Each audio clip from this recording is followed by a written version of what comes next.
Good evening. The television and radio stations of the United States and their affiliated stations are proud to provide facilities for a discussion of issues in the current political campaign by the two major candidates for the presidency. The candidates need no introduction. The Republican candidate, Vice President Richard M. Nixon, and the Democratic candidate, Senator John F. Kennedy. According to rules set by the candidates themselves, each man shall make an opening statement of approximately 8 minutes duration and a closing statement of approximately 3 minutes duration.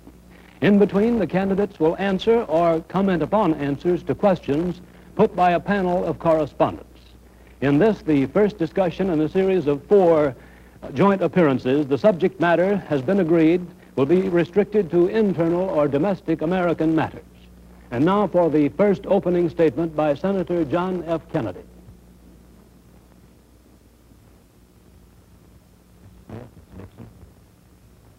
In the election of 1860, Abraham Lincoln said the question was whether this nation could exist half slave or half free.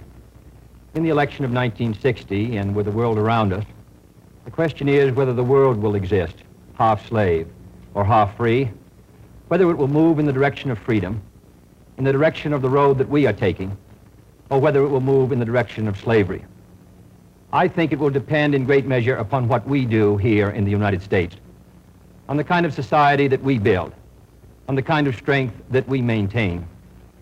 We discussed tonight domestic issues, but I would not want that to be any implication to be given that this does not involve directly our struggle with Mr. Khrushchev for survival. Mr. Khrushchev is in New York, and he maintains the communist offensive throughout the world because of the productive power of the Soviet Union itself.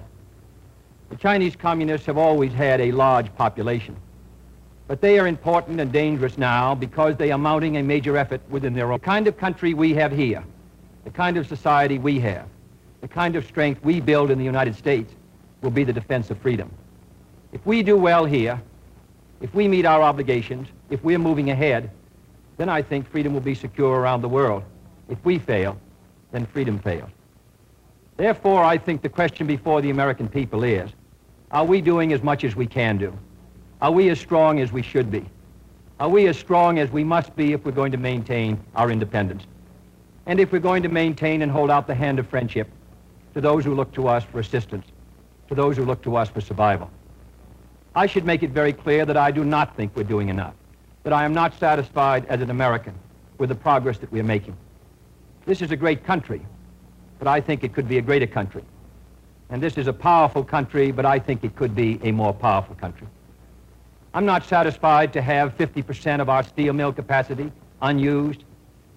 I'm not satisfied when the United States had last year the lowest rate of economic growth of any major industrialized society in the world, because economic growth means strength and vitality.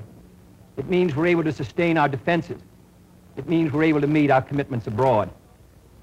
I'm not satisfied when we have over $9 billion worth of food, some of it rotting, even though there is a hungry world, and even though 4 million Americans wait every month for a food package from the government, which averages 5 cents a day per individual. I saw cases in West Virginia, here in the United States, where children took home part of their school lunch in order to feed their families, because I don't think we're meeting our obligations towards these Americans. I'm not satisfied when the Soviet Union is turning out twice as many scientists and engineers as we are. I'm not satisfied when many of our teachers are inadequately paid, or when our children go to school part-time shifts. I think we should have an educational system second to none. I'm not satisfied when I see men like Jimmy Hoffa in charge of the largest union in the United States, still free. I'm not satisfied when we are failing to develop the natural resources of the United States to the fullest. Here in the United States, which developed the Tennessee Valley and which built the Grand Coulee and the other dams in the northwest United States, at the present rate of hydropower production, and that is the hallmark of an industrialized society, the Soviet Union by 1975 will be producing more power than we are. These are all the things, I think, in this country that can make our society strong or can mean that it stands still. I'm not satisfied until every American enjoys his full constitutional rights. If a Negro baby is born, and this is true also of Puerto Ricans and Mexicans in some of our cities, he has about 1/2 as much chance to get through high school as a white baby. He has 1/3 as much chance to get through college as a white student. He has about 1/3 as much chance to be a professional man, about 1/2 as much chance to own a house. He has about 4 times as much chance that he'll be out of work in his life as the white baby. I think we can do better. I don't want the talents of any American to go to waste. I know that there are those who say that we want to turn everything over to the government. I don't at all. I want the individuals to meet their responsibilities. And I want the states to meet their responsibilities. But I think there is also a national responsibility. The argument has been used against every piece of social legislation in the last 25 years.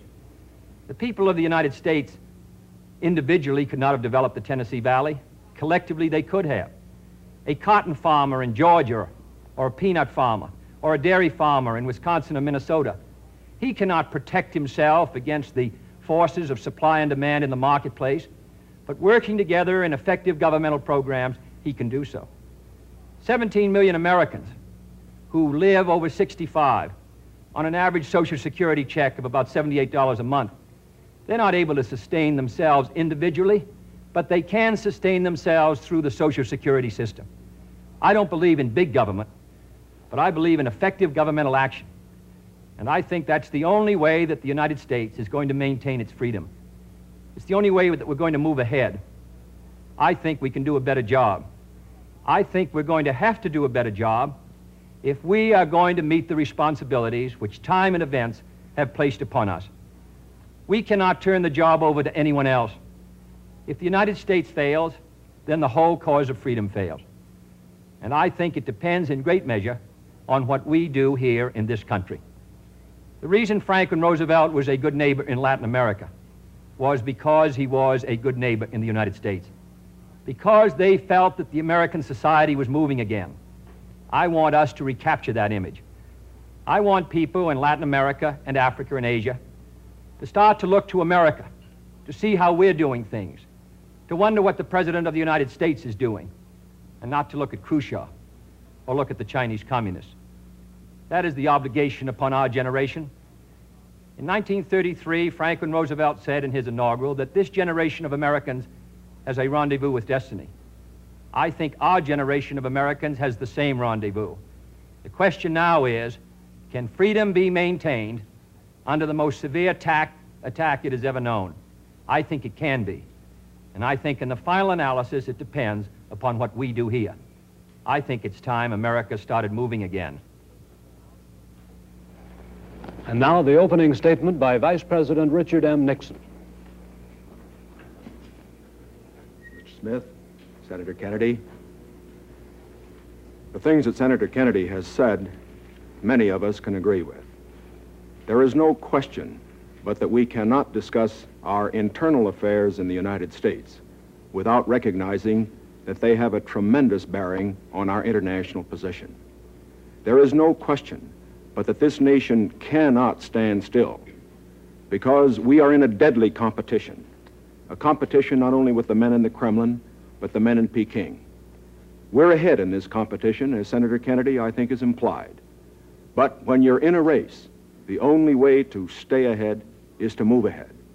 And I subscribe completely to the spirit that Senator Kennedy has expressed tonight, the spirit that the United States should move ahead. Where then do we disagree? I think we disagree on the implication of his remarks tonight and on the statements that he has made on many occasions during his campaign to the effect that the United States has been standing still. We heard tonight, for example, the statement made that our growth in national product last year was the lowest of any industrial nation in the world. Now, last year, of course, was 1958. That happened to be a recession year. But when we look at the growth of GNP this year, a year of recovery, we find that it's 6 9/10% and one of the highest in the world today. More about that later. Looking then to this problem of how the United States should move ahead and where the United States is moving, I think it is well that we take the advice of a very famous campaigner Let's look at the record. Is the United States standing still? Is it true that this administration, as Senator Kennedy has charged, has been an administration of retreat, of defeat, of stagnation? Is it true that, as far as this country is concerned, in the field of electric power, in all of the fields that he has mentioned, we have not been moving ahead? Well, we have a comparison that we can make. We have the record of the Truman administration of 7.5 years and the 7.5 years of the Eisenhower administration. When we compare these two records in the areas that Senator Kennedy has discussed tonight, I think we find that America has been moving ahead. Let's take schools. We have built more schools in these last 7.5 years than we built in the previous 7.5, for that matter, in the previous 20 years. Let's take hydroelectric power. We have developed more hydroelectric power in these 7.5 years than was developed in any previous administration in history. Let us take hospitals.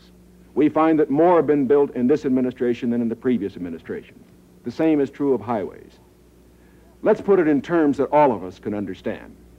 We often hear gross national product discussed, and in that respect, may I say that when we compare the growth in this administration with that of the previous administration, that then there was a total growth of 11% over 7 years.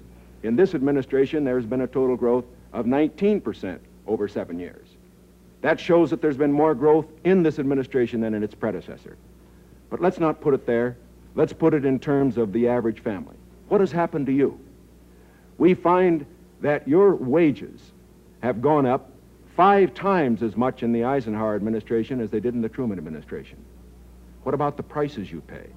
We find that the prices you pay went up 5 times as much in the Truman administration as they did in the Eisenhower administration. What's the net result of this? This means that the average family income went up 15% in the Eisenhower years as against 2% in the Truman years.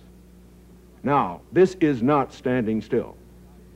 But good as this record is, may I emphasize, it isn't enough. A record is never something to stand on. It's something to build on. And in building on this record, I believe that we have the secret for progress. We know the way to progress. And I think, first of all, our own record proves that we know the way. Senator Kennedy has suggested that he believes he knows the way. I respect the sincerity with which he makes that suggestion. But on the other hand, when we look at the various programs that he offers, they do not seem to be new.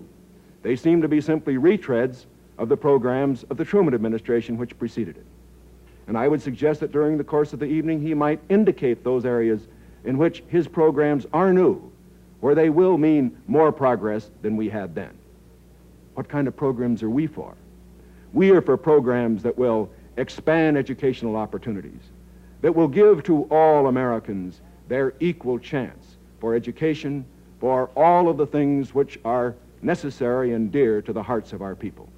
We are for programs, in addition, which will see that our medical care for the aged is much better handled than it is at the present time. Here again, may I indicate that Senator Kennedy and I are not in disagreement as to the aim. We both want to help the old people. We want to see that they do have adequate medical care. The question is the means. I think that the means that I advocate will reach that goal better than the means that he advocates. I could give better examples, but for whatever it is, whether it's in the field of housing or health or medical care or schools or the development of electric power, we have programs which we believe will move America, move her forward and build on the wonderful record that we have made over these past 7.5 years. Now, when we look at these programs, might I suggest that in evaluating them, we often have a tendency to say that the test of a program is how much you're spending. I will concede that in all the areas to which I have referred, Senator Kennedy would have the federal government spend more than I would have it spend. I costed out the cost of the Democratic platform. It runs a minimum of $13.2 billion a year more than we are presently spending to a maximum of $18 billion a year more than we're presently spending. Now, the Republican platform will cost more, too. It will cost a minimum of $4 billion a year more, a maximum of $4.9 billion a year more than we're presently spending.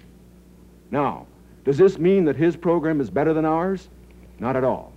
Because it isn't a question of how much the federal government spends. It isn't a question of which government does the most. It's a question of which administration does the right things.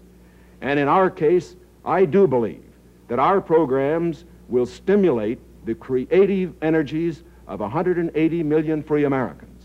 I believe the programs that Senator Kennedy advocates will have a tendency to stifle those creative energies. I believe, in other words, that his programs would lead to the stagnation of the motive power that we need in this country to get progress. The final point that I would like to make is this. Senator Kennedy has suggested in his speeches that we lack compassion for the poor, for the old, and for others that are unfortunate. Let us understand throughout this campaign that his motives and mine are sincere. I know what it means to be poor. I know what it means to see people who are unemployed. I know Senator Kennedy feels as deeply about these problems as I do. But our disagreement is not about the goals for America, but only about the means to reach those goals. Thank you, Mr. Nixon. That completes the opening statements, and now the candidates will answer questions or comment upon one another's answers to questions put by correspondents of the networks. The correspondents. I'm Sander Van Oker, NBC News. I'm Charles Warren, Mutual News. I'm Stuart Novins, CBS News. Bob Fleming, ABC News. The first question to Senator Kennedy from Mr. Fleming. Senator, the Vice President in his campaign has said that you are naive and at times immature. He has raised the question of leadership. On this issue, why do you think people should vote for you rather than the Vice President? Well, the Vice President and I came to the Congress together. 1946, we both served in the Labor Committee. I've been there now for 14 years, the same period of time that he has. So that our experience in government is comparable. Secondly, I think the question is, what are the programs that we advocate? What is the party record that we lead? I come out of the Democratic Party, which in this century has produced Woodrow Wilson and Franklin Roosevelt and Harry Truman, and which supported and sustained these programs which I've discussed tonight. Mr. Nixon comes out of the Republican Party. He was nominated by it. And it is a fact that through most of these last 25 years, the Republican leadership has opposed federal aid for education, medical care for the aged, development of the Tennessee Valley, development of our natural resources. I think Mr. Nixon is an effective leader of his party.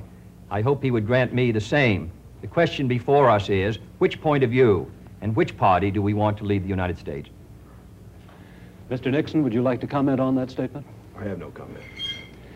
The next question to Vice President Nixon from Mr. Van Oker. Mr. Vice President, since the question of executive leadership is a very important campaign issue, I'd like to follow Mr. Novin's question. Now, Republican campaign slogans, you'll see them on signs around the country, as we did last week, say, it's experience that counts. That's over a picture of yourself, sir, implying that you've had more governmental, executive decision-making experience than your opponent. Now, in his news conference on August 24th, President Eisenhower was asked to give one example of a major idea of yours that he adopted.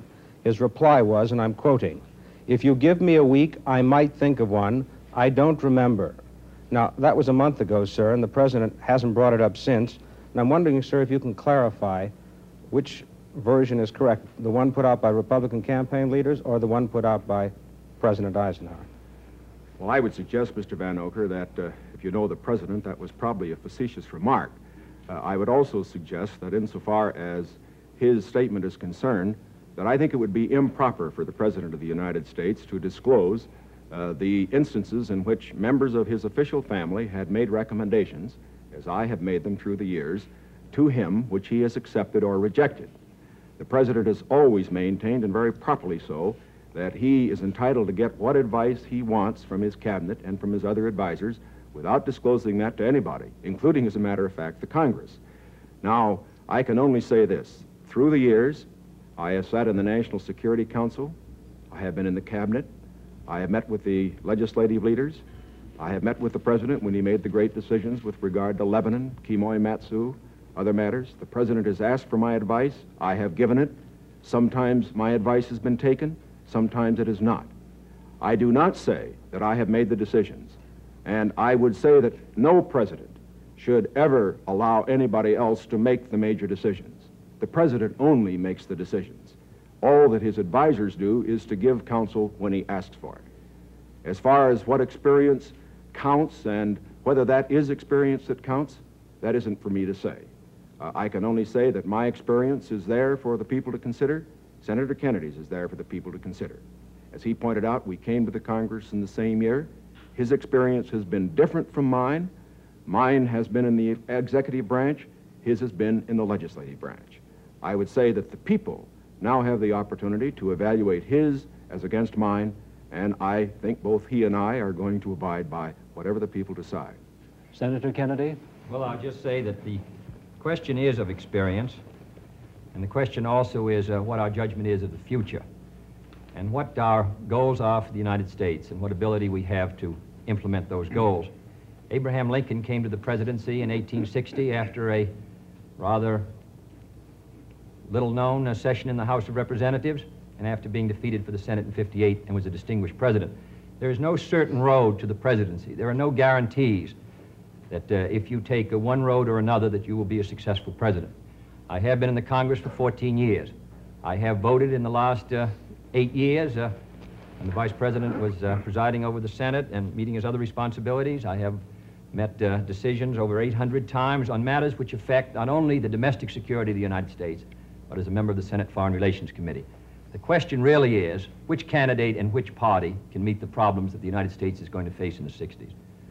Mr. Van Oker's question for Vice President Nixon.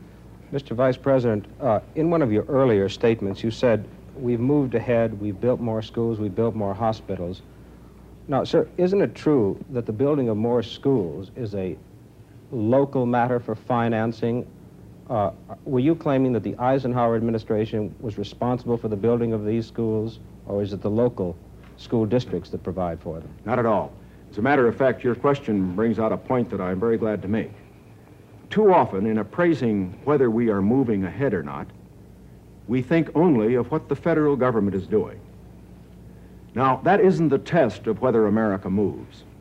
The test of whether America moves is whether the federal government, plus the state government, plus the local government, plus the biggest segment of all, individual enterprise, moves. We have, for example, a gross national product of approximately $500 billion.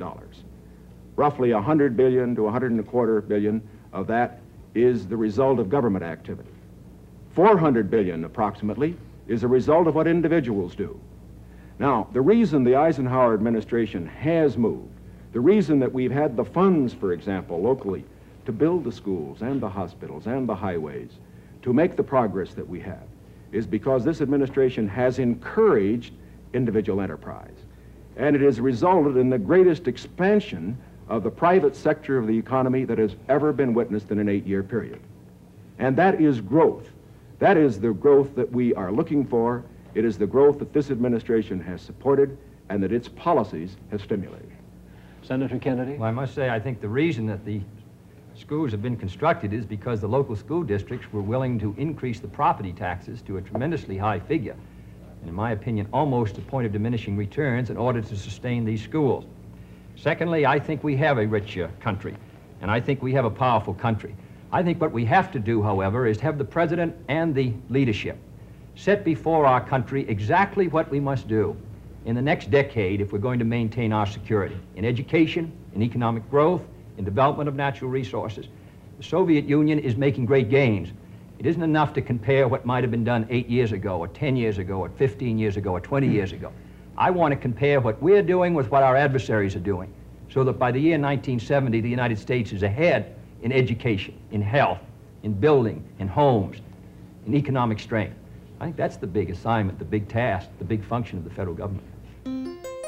The first debate is over. Neither candidate claims victory. Some surveys indicate that those who heard the debate on radio declared Nixon the winner, while those who watched on television saw Kennedy ahead.